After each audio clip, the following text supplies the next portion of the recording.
महाअवतार बाबा कौन हैं, कहाँ रहते हैं और क्या सचमुच ही वे 5000 वर्षों से जिंदा हैं? सचमुच, महाअवतार बाबा का रहस्य बरकरार है। उनके बारे में कहा जाता है कि उन्होंने आदि शंकराचार्य को क्रिया योग की शिक्षा दी थी और बाद में उन्होंने संत कबीर को भी दीक्षा दी थी। इसके बाद प्रसिद्ध संत लाहिड़ी महाशय को उनका शिष्य बताया जाता है।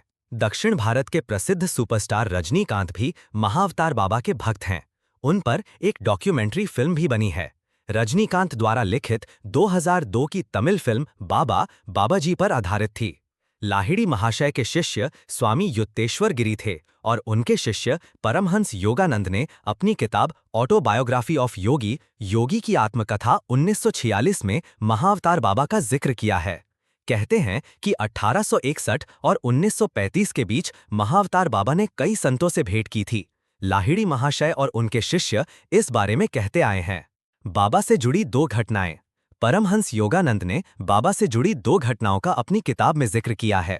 योगानंद ने लिखा है कि बाबा जी एक बार रात में अपने शिष्यों के साथ धूमे के पास बैठे थे। धूने में से एक जलती हुई लकड़ी को उठाकर बाबा जी ने एक शिष्य के कंधे पर दे मारी, जिसका शिष्यों ने विरोध किया। तब बाबा ने बताया कि ऐसा करके मैंने आज होने वाली तुम्हारी मृत्यु को टाल दिया है। इसी तरह की दूसरी घटना का जिक्र करते हुए योगानंद लिखते हैं कि एक बार बाबा जी के पास एक व्यक्ति आया और वो बाबा जी से दीक्षा लेने की जिद करने लगा। बाबा जी ने जब मना कर दिया तो उसने पहाड़ से कूद जाने की धमकी थी। बाबा ने कहा कि जाओ कूद जाओ, और वो व्यक्ति तुरंत ही कूद गया। ये दृश्य देख वहां मौजूद लोग सकते में आ गए। तब बाबा जी ने कहा कि पहाड़ी से नीचे जाओ और उसका शव लेकर आओ। शिष्य गए और शव लेकर आए। शव क्षत विक्षत हो चुका था। बाबा जी ने शव के ऊपर जैसे ही हाथ रखा, वो धीरे धीरे करके ठीक होने लगा और जिंदा हो गया।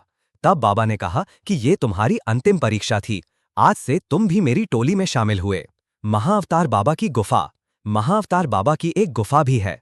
महाअवतार बाबा की गुफा आज भी उत्तराखंड के अल्मोड़ा जिले में कुक्कुचीना से 13 किलोमीटर दूर दूनागिरी में स्थित है। कुक्कुचीना के निकट पांडुखोली में स्थित महाअवतार बाबा की पवित्र गुफा तमाम संतों और महापुरुषों की ध्यान स्थली रही है। फिल्म अभिनेता रजनीकांत और जूही चावला भी बाबा की गुफा के दर्शन को आते रहे हैं। ये माना जाता है कि महाअवतार बाबा जी शिवालिक की इन पहाड़ियों में रहते हैं और बहुत से योगियों को उन्होंने यहीं दर्शन भी दिए। क्या सच में वे हजारों वर्षों से जीवित हैं? एम गोविंदन के अनुसार बाबा जी के माता पिता ने उनका नाम नागराज रखा था। वे 30 नवंबर 203 ईस्वी को श्रीलंका में जन्मे थे। ये जानकारी योगी एस रामैया और वीटी नीलकंठन को 1953 में बाबाजी नागराज ने दी थी। कुछ विद्वानों के अनुसार उनका जन्म तमिलनाडु के परांगीपेट्टे में हुआ था और उनके गुरु का नाम बोगर था। धन्यवाद। ऐसी जानकारी के लिए हमसे जुड़े रहें और लाइक सब्सक्राइब करें।